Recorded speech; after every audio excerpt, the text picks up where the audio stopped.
saya Fiona Sestika Sijabat, NIM 71931440003 dari Prodi Pendidikan Administrasi Perkantoran kelas A Stambuk 2019. Di sini saya akan mempresentasikan PPT saya mengenai sistem subjek dan juga sistem wilayah beserta cara mempraktikkannya. Baiklah, akan saya mulai. Ini saya akan mulai mempresentasikan materi mengenai sistem filling subjek dan sistem filling wilayah. Di mana yang pertama saya akan menjelaskan mengenai sistem filling subjek atau subjectical filling system. Di sini terdapat pengertian dan tujuan sistem subjek, di mana pengertian sistem subjek adalah sistem penyimpanan dan penemuan kembali arsip yang disusun berdasarkan pengompokan nama masalah atau subjek pada isi surat. Di mana dalam mengelola arsip pribadi kita juga dapat menerapkan sistem subjek. Misalnya di rumah tangga ada arsip tentang membayar rekening listrik, rekening telepon, tentang ijazah, akte kelahiran, dan lain-lainnya. Yang selanjutnya tujuan sistem subjek, di mana tujuan sistem subjek adalah yang pertama agar istilah yang digunakan untuk pengompokan dokumen dapat dibuat tetap dan seragam. Yang kedua, semua arsip yang bersubjek sama akan dapat berkumpul di tempat yang sama dan arsip dan subjek yang saling berkaitan akan diletakkan berdekatan. Yang ketiga, mengusahakan agar arsip secara mudah, cepat, dan tepat ditentukan kembali dan dikembalikan ke tempat semula. Di sini ada klasifikasi kelebihan dan kekurangan sistem subjek, di mana ada pun tingkatan klasifikasi sistem subjek, yaitu yang pertama tingkat 1, di mana masalah utama atau masalah yang paling luas. Tingkat 2, yaitu sub masalah atau masalah yang lebih kecil dari masalah utama. Yang tingkat 3 yaitu sub masalah atau masalah yang lebih kecil dari sub masalah. Di mana tingkat 1 ini yaitu primer, tingkat 2 ini sekunder, dan tingkat 3 ini tersier. Yang selanjutnya kelebihan sistem subjek, yaitu kelebihannya mudah mencari keterangan bila perihalnya saja yang ingin diketahui. Kedua, dapat dikembangkan dengan tidak terbatasnya judul dan susunannya. Adapun kekurangan dari sistem subjek yaitu sulit mengklasifikasikan apabila terdapat aneka ragam perihal yang hampir sama padahal berbeda satu sama lain. Yang kedua, kurang cocok untuk bermacam jenis surat. Selanjutnya, perlengkapan dan istilah-istilah sistem subjek, di mana perlengkapan sistem subjek yaitu ada filling cabinet, di mana filling cabinet disesuaikan dengan daftar klasifikasi yang sudah dibuat. Yang kedua, GUID, di mana GUID ini merupakan 3 tingkatan seperti yang ada di PPT tadi, yang dimana memuat GUID primer, sekunder, dan tersier. Yang selanjutnya hanging folder, di mana hanging folder ini yang dibutuhkan sebanyak jumlah sub masalah. Yang selanjutnya kartu indeks, di mana setiap satu jenis surat atau hal surat dibuatkan satu kartu indeksnya. Yang kelima, kartu tunjuk silang, di mana di sini tidak semua surat yang disimpan dibuat kartu tunjuk silangnya. Dan selanjutnya rak sortir, di mana diperlukan untuk menyortir surat berdasarkan subjek. Dan yang terakhir kardex, di mana digunakan untuk menyimpan kartu indeks yang penyusunan kartu indeksnya berdasarkan abjad. Adapun istilah-istilah sistem subjek, yang pertama judul atau caption, yang juga disebut heading atau caption. Yang kedua indeks, yang merupakan daftar atau tabel-tabel yang berisi susunan pokok masalah dan sub pokok masalah dan sub-sub pokok masalah. Dan selanjutnya klasifikasi atau pengompokan surat. Yang keempat unit, di mana unit merupakan satuan kerja pada pencipta arsip yang punya tugas tanggung jawab dan penyelenggaraan kearsipan. Yang selanjutnya itu kode, di mana kode ini tanda atau simbol yang tertulis di GUID. Yang selanjutnya dosir. Dosir ini kumpulan arsip yang mempunyai pokok permasalahan yang sama. Adapun proses penyimpanan arsip, yaitu yang pertama memeriksa tanda lepas arsip, yang dimana berkas satu surat yang disimpan diperiksa untuk memastikan apakah arsip sudah selesai diproses atau belum dengan melihat tanda-tanda perintah surat disimpan. Seperti contohnya ada Bagas akan menyimpan surat dari Ibu Arliani tentang cuti sakit, berarti surat tersebut subjeknya adalah cuti sakit. Yaitu yang kedua mengindeks. Mengindeks artinya menentukan permasalahan surat dengan mencocokkannya dengan daftar klasifikasi yang sudah dibuat. Dan selanjutnya mengkode, yaitu menuliskan kode pada surat tersebut sesuai dengan daftar klasifikasi subjek. Yang keempat menyortir, di mana surat-surat yang mempunyai kode yang sama dikelompokkan menjadi satu. Yang selanjutnya menempatkan, di mana surat-surat ditempatkan sesuai dengan kode dan tempat penyimpanan.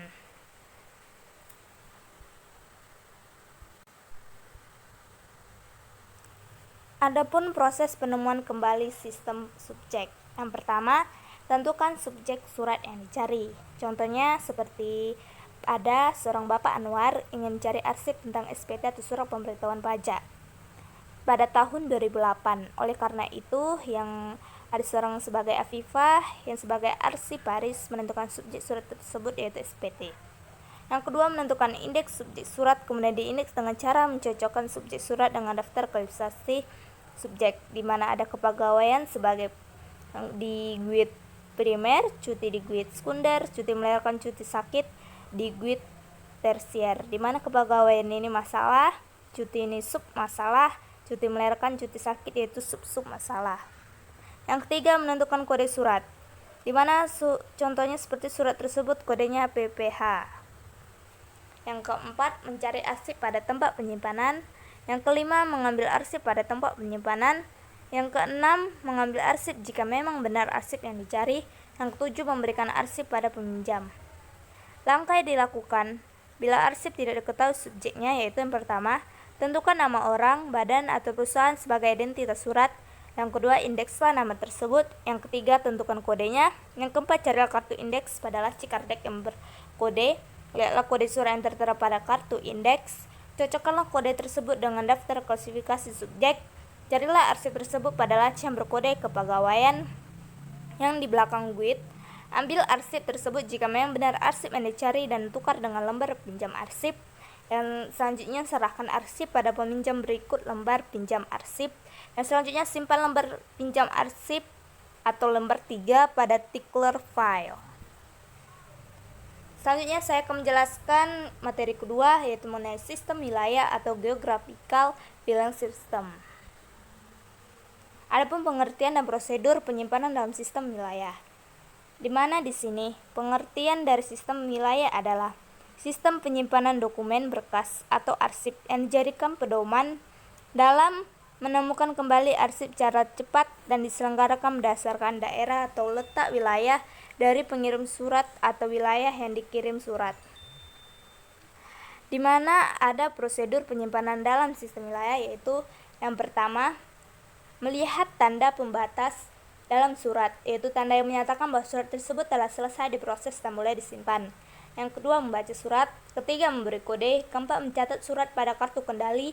Kelima, menggolongkan surat menurut wilayahnya masing-masing. Keenam, menyimpan surat. Yang terakhir, menyimpan kartu kendali. Adapun perlengkapan yang diperlukan dalam sistem wilayah, yaitu yang pertama, drawer filing cabinet, yaitu lemari arsip yang berlaci-laci yang dapat ditarik keluar dan ke dalam. Selanjutnya, lateral filing cabinet, yaitu lemari arsip yang berpintu-pintu yang mempunyai papan alas untuk menaruh arsip. Yang selanjutnya, GUID adalah sekat penunjuk atau tanda. Yang selanjutnya, folder, yaitu map-map, tombak surat atau warkat. Yang selanjutnya, pelubang kertas, paperclip, lem, gunting, penggaris, dan alat tulis. Adapun di sini menjelaskan mengenai kelebihan, kekurangan, dan cara menemukan arsip dan sistem wilayah. Di mana kelebihan sistem wilayah itu pemberkasan langsung dapat dilakukan tanpa rujukan ke indeks. Yang kedua, penentuan tempat berkas dapat secara cepat dilakukan apabila orang yang memerlukannya mengetahui subjek yang dibahas. Yang selanjutnya, memperoleh informasi dapat dilakukan di daerah itu masing-masing berdasarkan berkas yang disusun. Dan selanjutnya, perkiraan aktivitas berkas dapat segera diketahui apabila berkas dapat ditambah, dikurangi, atau disusun kembali dengan baik. Selanjutnya, kekurangan sistem wilayah. Adapun kekurangan dari sistem wilayah, yaitu perlu dilakukan kerja tambahan karena pemakai harus menyusun dua berkas, yaitu berkas berdasarkan wilayah dan berkas untuk indeks. Apabila perseorangan atau badan memilih dua alamat, maka manajer arsip atau menyusun berkas kedua alamat. Yang terakhir, kesalahan pemberkasan dapat terjadi karena ada nama atau jalan yang sama yang terletak di satu daerah atau beberapa daerah tertentu. Yaitu cara menemukan arsip dalam sistem wilayah. Yang pertama, peminjaman, di mana setiap akan mengambil arsip maka harus tercatat melalui lembar peminjaman. Yang kedua, pencarian arsip. di mana membuka rak kartu indeks atau kartu klaper. Yang kedua, setelah mengetahui kode kartu klaper, misalnya kartu klaper dengan kode B, maka langkah berikutnya mencari surat yang berasal dari daerah yang sesuai dengan kode tersebut, dan tahap selanjutnya adalah mengembalikan arsip. Adapun manfaat penyusunan dengan sistem wilayah, yaitu yang pertama, perusahaan yang memiliki cabang di berbagai lokasi seperti asuransi dan otomotif. Yang kedua, perusahaan yang memiliki lisensi untuk beroperasi di provinsi tertentu namun tidak boleh giat di kawasan lain. Dalam hal demikian, berkas arsip dinamis disusun menurut provinsi tempat perusahaan beroperasi. Dan selanjutnya, perusahaan utilitas semacam perusahaan gas, listrik, telepon, dan air, di mana nomor dan nama jalanan merupakan hal penting bila timbul masalah, misalnya listrik mati atau gas bocor. Yang selanjutnya, perusahaan mengembangkan developer atau real estate yang memiliki daftar tanah dan bangunan yang disusun menurut daerah.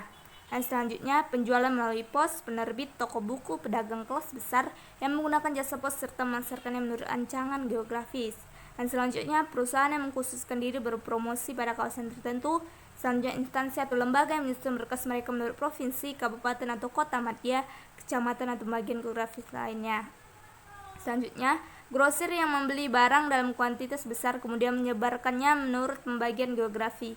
Selanjutnya, perusahaan multinasional yang memiliki cabang dalam dan di luar negeri, termasuk di dalamnya perusahaan asing yang beroperasi di Indonesia. Selanjutnya, perusahaan survei yang melakukan survei menurut daerah. Dan terakhir, lembaga yang memiliki kegiatan khusus serta cabang yang tersebar di berbagai tempat di Indonesia seperti gereja, masjid, dan yayasan sosial. Baiklah, inilah hasil PPT presentasi saya. Baiklah, saya akan mulai praktek di video selanjutnya. Perkenalkan, nama saya Fiona Sustika Sejabat, NIM 7193144003 dari Prodi Pendidikan Administrasi Perkantoran kelas A Stambu 2019. Di sini saya akan mempraktekkan mengenai klasifikasi sistem feeling subjek. Yang pertama, saya sudah alat dan bahannya dan juga guide dan juga beserta suratnya. Baiklah, akan saya mulai.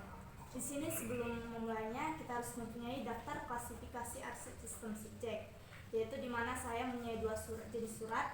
Yang pertama yaitu surat keuangan dan kepegawaian, di mana di sini surat keuangan saya yang pertama mengenai penangguhan, berarti daftar klasifikasinya dibuat keuangan KU, kodenya 0002,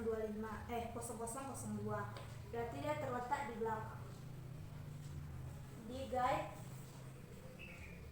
tersier.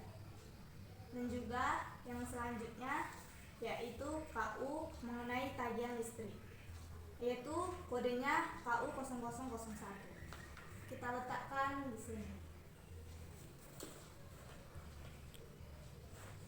Selanjutnya masuk ke jenis surat kedua saya, yaitu mengenai kepegawaian, di mana di sini subjeknya yaitu cuti pegawai. Dan yang pertama subjeknya yaitu mengenai cuti karena alasan penting, yaitu dengan kode KP 0003. Kita letakkan di guide tersier. Dan selanjutnya yang kedua, cuti karena sakit, berarti kodenya KP 0002, diletakkan ke tersier kedua. Selanjutnya terakhir cuti melahirkan, jadi kodenya KP 0001, diletakkan di guide tersier juga. Baiklah, inilah guide saya yang telah saya klasifikasi, di mana nanti di guide primernya kita buat kode KP dan di sekundernya kita buat kodenya, yaitu kode yang saya pakai 00, dan juga di tersiernya 3 kita pakai 01, 02, dan 03. Dan juga di jenis surat saya mengenai keuangan yang di belakang kita buat kode di primernya yaitu KU, dan sekundernya itu 00, dan juga di tersiernya itu 01, 02. Setelah saya akan melanjutkan praktek mengenai sistem feeling wilayah. Di sini saya memiliki 5 surat, di mana surat pertama saya memiliki surat yang berasal dari Sumatera Utara, dan saya letakkan di bagian guide ke warna merah. Dan yang kedua, saya memiliki surat yang berasal dari Sumatera Selatan, dan saya letakkan di guide kedua yang berwarna hijau.